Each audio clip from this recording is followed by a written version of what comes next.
Hello and welcome to Small Stories from Extraordinary Stories podcast. This is my second Small Stories episode. So the first one was last week and I focused on sex for that very first episode. Now that seemed to go down quite well. I got lots of really nice communication from people, especially about the story, the threesome in New York, in which unfortunately someone had died. The case is still ongoing, and so I think it's still receiving a lot of press. So for those who heard that and got in touch, thank you very much.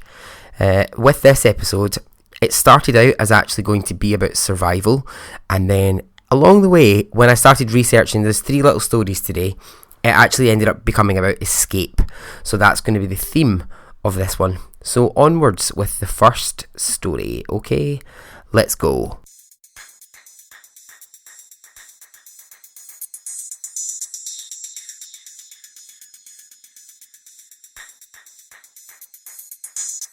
I've simply titled this story Sandy, John, Beth and Tommy. They are a group of American rock climbers who are rock climbing in Kyrgyzstan. Now that's a country in Central Asia, I believe. I think it borders Kazakhstan and China. So the 4 of these, Sandy, John, Beth and Tommy, they are strong climbers who often go on climbing trips together. So the 4 of them are out and they decide on a mountain that they want to climb. So on the very first day they climb 1,000 feet, and at night they settle down for a good night's sleep. They settle down on the edge on those, I think they're called portaledges. Do you know those things that stick out the side of the rock? They totally freak me out. The things where you sort of attach yourself to it and you fall asleep in it. Yeah, I don't think you wouldn't really be catching me in one of those. But anyway, that's the end of the first night up this mountain. That's what they decide to go to sleep in. At about 6:15 in the morning, a gunshot is heard and it wakes them up. They bolt upright. Someone is shooting at them from down on the ground. Now they can't quite believe that this is actually happening to them. At first they're not actually sure that it is what's happening, but then a second shot comes, and by this point they're pretty clear that yes, someone is definitely firing a gun. What they can see down on the ground is they can see 2 men who are firmly pointing guns at them and asking them to come down. So they're gesturing to come down, come down. But they're shouting down, no, they won't come down. They're just going to stay where they are. They're absolutely terrified, obviously, at this point. They're freaking the fuck out. Of course you would be. Then a 3rd shot is fired, and the 3rd shot manages to hit the rock and debris starts flying around them.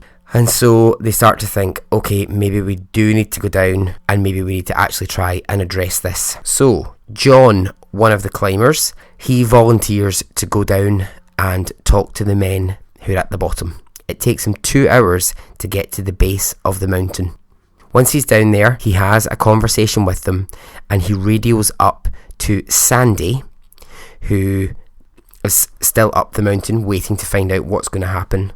And with fear in his voice, he tells Sandy that the 2 men on the ground want to take them and that they want to go as a group and they're all going to have breakfast together. Now, Sandy says, I know because it just sounds so strange, Sandy says at this point he knew John wasn't telling him everything over the radio and that there was something in his voice that was just off. Do you know that feeling you get sometimes when you're talking to someone and their voice just sounds a little bit strained or a little bit weird and you think to yourself, something's not right here. You're not quite telling me the whole entire picture. I mean, obviously it would have been clear to those up the mountain that these guys weren't shooting at them because they wanted a breakfast date. I mean, that would be really random and really ridiculous. So the 3 other climbers, Sandy, Beth and Tommy, they come down the mountain. Again, it takes them a good couple of hours, and they're met by John and the 2 men who had been firing the guns. Between the 2 men and the 4 Americans, there is no common language. The men don't speak any English. So the 4 Americans are thinking, well, these are bandits, and obviously what this is a robbery. They have guns and they want our belongings. So by pointing the guns at them, the men force them down the valley towards their original base where all of their belongings are. So before they had climbed the mountain, they had set down all of their other belongings in a base somewhere. So John turns to Sandy as they're walking towards it and he says, "I think we're hostages." So the two men with the guns, it turns out, are Islamic militants. Kyrgyzstan is an area that's fought over by the Russians and the Chinese and has had many political problems over the years, and it just so happens that these 4 Americans are caught in the crossfire of this. So at gunpoint they're forced to go back to their belongings. They walk into where their stuff was to start with, and they realise that all of their tents have been cut open and that their stuff is lying absolutely everywhere. In that area as well, they discover another man who has been captured. He is a soldier. The soldier is absolutely covered in blood. He speaks no English, and the only communication that he has with Sandy is that he raises his 3 fingers and he does the swipe across the throat action.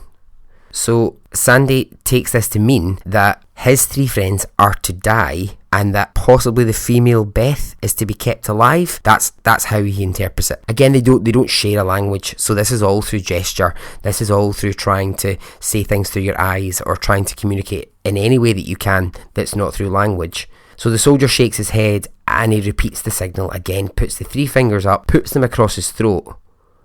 And Sandy at this point realises from the urgency in his eyes that what he's saying is the reason he's covered in blood is because the 2 men with the guns have shot 3 of his friends, but not him yet.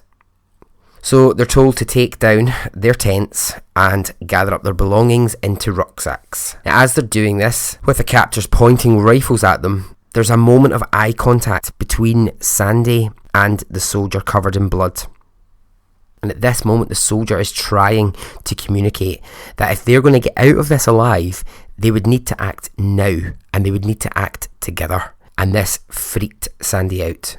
Even more than this horrific situation so far, it freaked him out because he's thinking, with these 2 guns pointed at us, if this soldier thinks that this is the best possible time to act, if this is the moment to do something, then this situation is far fucking worse than I realised it was going to be. So Sandy shakes his head, and through his eyes he says, no, I'm not going to do anything at this moment. He doesn't want to make a rash decision. He's terrified. He doesn't want to do anything that might cause these men to shoot. The 2 captors that we're talking about here are named Abdul and Sue, and they point at John and Sandy. Abdul and Sue point at John and Sandy, and they gesture for them to go into the largest of all of the tents. And once they're in there, they force them to put on different boots. They force them to pack up all of their belongings into these things, and they point towards their papers and their passports. So tell them to get all of these things on their back, and off they go. So Abdul and Sue are now marching the 4 Americans and the soldier covered in blood away from the tents when suddenly an army helicopter flies overhead and the captors force the hostages to go into hiding. So it flies over them and it flies to the bit of the mountain where they had been sleeping. So that bit that I described when they were 1,000 feet up, it flies to there and then it flies away. So that is a good sign, and it's also an absolutely terrible sign all at the same time, because it means they're being looked for, but it also means that their 2 captors, so Abdul and Sue, are going to make quick decisions, and they're going to have to act very quickly now that they know there's army helicopters flying around, and that becomes a huge concern for the group who are being held captive. Abdul indicates to them at this point that when the helicopters fly in here, you hide, and if you don't, I will shoot you on the spot. So they're forced to climb a really, really steep hill, running from tree to hide, just in case the helicopter comes back. John, one of the Americans, makes a bid for freedom at one point, and they start shooting at him. So reluctantly he returns to the group. And they keep climbing over this steep hill, And when they go over the top, the soldier gestures to Sandy, pointing at himself. And Sandy understands this to mean this is where they're going to shoot me. I'm next here. I'm going to be the next to die. So, from nowhere, a group of new soldiers appear at the other end of where they're standing at this moment. So they're standing on a hill, and ahead of them they can see a group of soldiers appear. So Abdul and Sue start firing guns at these soldiers. Abdul and Sue grab the soldier that they have covered in blood and they drag him away. And Beth, she begins to cry, and he comes to her and he lifts her head and he dries her tears, and then he goes away with the two men. They take him away and they shoot him, and then they return to the rest of the group. The captors at this point take John and Sandy away from the other two, and they see the dead body of the soldier that they had just seen minutes ago. Absolutely minutes ago. Now, in an interview, Sandy says, I think this was a warning. I think it was a warning from Abdul and Sue that if you try anything, this is what will happen to you. So just understand that. It's at this moment that another helicopter flies over and they make John and Sandy run to a tree and be hidden. So this game of hiding from the army helicopters, it lasts for hours and hours, and eventually it's dark. So Abdul and Sue are marching the hostages, and they force them to get up, and they begin to walk through the whole night. And the next day they find a place to hide, and they sit for 17 hours with guns pointed at them. Oh my god, fuck. It's just horrific. I cannot imagine what you fucking have to be going through at this point. Abdul and Sue begin to march the hostages day and night. Now the group decide, without actually being able to communicate it to each other verbally, they decide that they're going to try and leave as many footprints as possible, in the hope, just in the small little fucking ray of hope, that someone, the army, whoever, might see these footprints and work out where they are. Again, I suppose at this point you're going through that, you've just got to be reaching for anything at this point, haven't you? Anything that could be a sign, a symbol, or any way of getting out of this. So they would hike all night and they would hike all day, and the sun would rise and the sun would set, and every time there was even the slightest noise of an army helicopter, they would be forced into hiding. This lasted for 6 days. 6 goddamn days. That is absolutely horrific. Horrific to have to go through that for that length of time. During this time, Sandy was trying his best to come up with a plan to escape, and the best thing actually at Sandy's disposal was his climbing skills. Now, as I said before, the group of 4, they were strong climbers, and they were hiking all the time. The sort of terrain that they were walking through wasn't really unfamiliar to them. But Abdul and Sue weren't great climbers. Walking on some of these pathways, up and down these hills, that wasn't really a part of their skill set. So often Abdul and Sue would arrive at a bit of land, and actually they would need to be guided by the people that they had captive. They would need to be guided on how do you safely cross from this bit to this bit. So, I mean, it's really fucked up, that, isn't it? It's like the people who are actually holding a gun and forcing you to walk, you're then having to show them how to cross a bit of this land, how to not fall down a ditch, how not to fucking fall down the side of a hill. But what Sandy says is, at this point, these sort of things were actually beginning to establish a little bit of trust between them.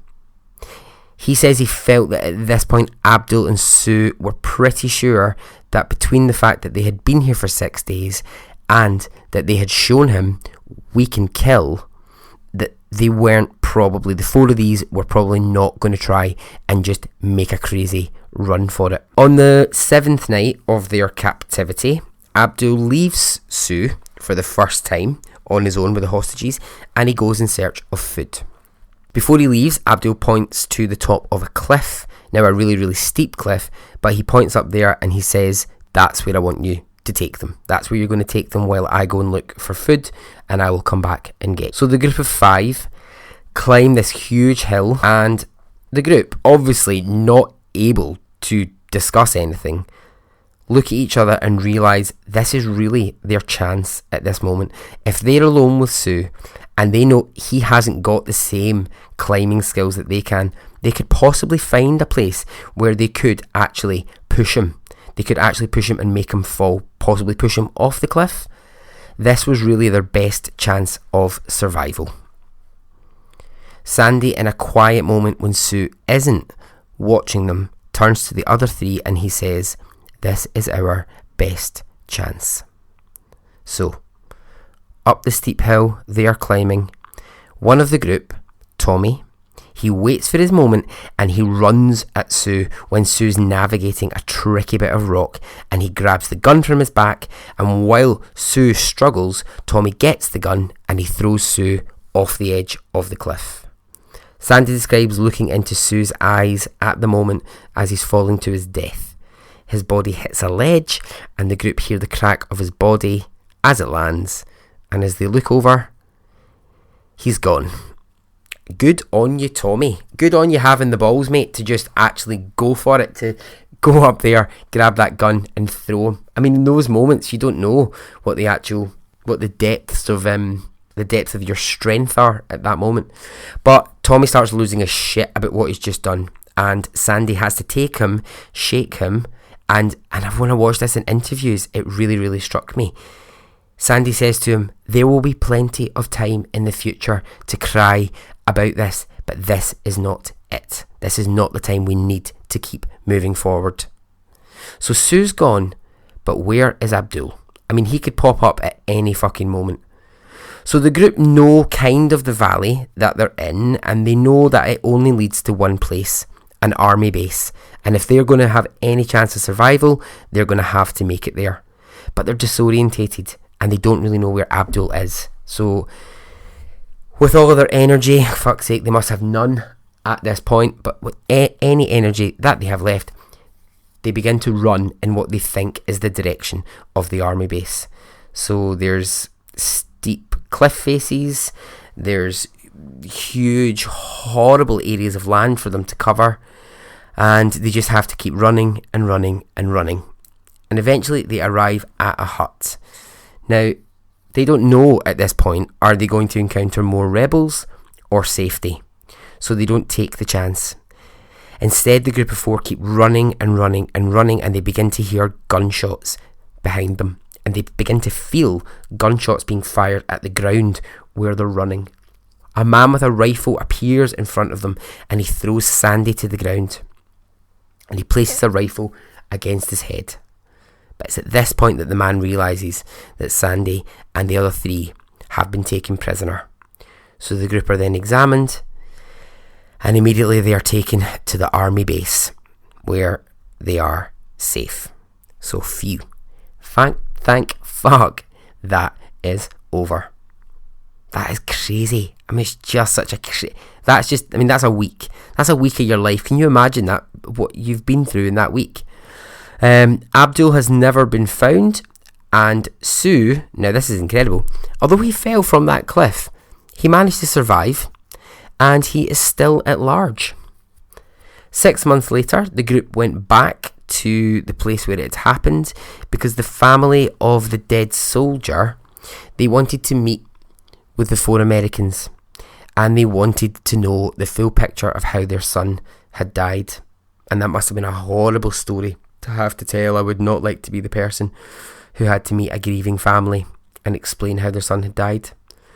So all in all, a pretty horrific experience, but an amazing escape story.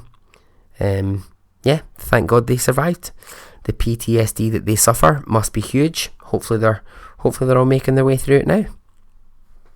Okay, on to story number 2, the story of Lisa Noland. It starts with the words, "You think it can't happen, but it happened to me." In the early hours of the morning of November the 3rd, 1984, Lisa Noland was riding her bike home after working a double shift at Krispy Kreme Donuts. It was 2 a.m. and she was 17 years old. The 17-year-old had a gun pointed to her head and was then dragged across the street and forced into the passenger side of a stranger's car. Fear flowed through her body and she was blindfolded, and her hands and her feet were bound. She was sexually assaulted and abused for over 26 hours. Lisa knew she had to, in her own words, pull up the courage and determination to survive.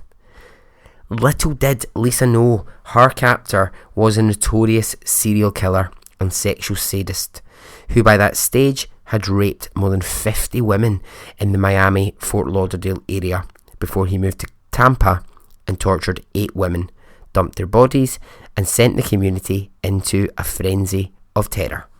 Lisa was to be Bobby Joe Long's next victim. I must admit at this point, I know an awful lot of these serial killers and a lot of the things, but Bobby Joe Long isn't one that I was too familiar with, so it's been sort of interesting doing a bit of research on him. However, back to Lisa. Lisa knew the only way to survive was to be smart. Despite the horror, she remained very calm. She spoke with her captor and she gained his trust. She made him think that she liked him, and this worked. She asked him at one point why he was doing this, and he revealed his hatred for women since having his heart broken. During one of these conversations, he removed his mask and she could see his face. At this point, something in him changed, and he decided Lisa wasn't going to go the way that the other victims had gone, and instead, he took her to his car and he dropped her off at home as if nothing had ever happened. Of course, Lisa Noland went straight to the police, reported the incident, and he was captured. At that time, he had assaulted over 60 women. He was sentenced to death for his crimes. Lisa was the only person to ever escape. Wow, wow, wow. What a badass. What a badass bitch she is. That's amazing. I really love that story. I just think to have the nerve to hold your own when you must be terrified is just really amazing. I'm glad she's out there and can tell her survivor story. I mean, I know obviously not every woman who was caught by him was that lucky, but I'm glad that someone was. I'm glad that someone came out of that. So yeah, so good on Lisa Noland. Okay, the third, final, and very small story. It's just a little bit of a crazy one that I really liked it because it made me laugh. In 1915, a 30-year-old woman from South Carolina named Essie Dunbar suffered a fatal attack of epilepsy. Now, having been epileptic for years, these attacks were common, but none had ever been this severe, and she was pronounced. Doctors placed Dunbar's body in a coffin and scheduled her funeral for the next day, so that her sister, who lived out of town, would be able to pay her respects. I guess in those days, did you maybe bury someone on the same day? I'm just thinking about that actually. Yeah, perhaps you did. Anyway, so the funeral was the next day. However, Dunbar's sister didn't arrive fast enough for the funeral, and the rest of the family just went ahead. Her sister only arrived to see the last clouds of dirt being thrown onto the grave. But this didn't sit well with her sister, and she wanted to see Essie one last time. Now, they'd been really close as sisters, and she didn't care if the body was decomposing. She wanted to see her. So she ordered that the coffin be brought back up, that it was dug back up. They opened the coffin lid, and Essie sat up and began yelling she had been buried alive, and if it wasn't for her sister, she would be dead. She lived for another 47 years. Isn't that mental? Being buried alive, what a fucking horrible experience that must be. But I love that little twist of fate, the fact that her sister was so adamant that she didn't care if the body was decomposing, she wanted to see her again, meant that coffin was opened, and that Essie lived for another 47 years. Great. Okay, well, thanks for listening to this Small Stories episode around the subject of escape. I'll have the next one along as soon as possible. If you have an idea for a theme, let me know. If you want to get in touch, it's on Twitter, it's at Extra Stories Pod. On Instagram, it's Extraordinary Stories Podcast. On Facebook, it's the same. Or you can always email me, which is extraordinarystoriespodcast@gmail.com. Get in touch, would be lovely to hear from you. Okay, thanks. Bye.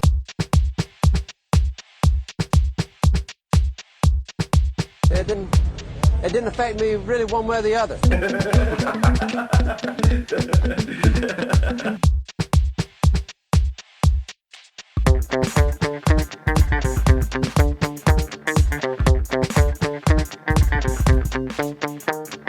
I would imagine from the look on his face, let's get it on, let's do it, let's get it over.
Let's get it on, let's do it, let's get it over.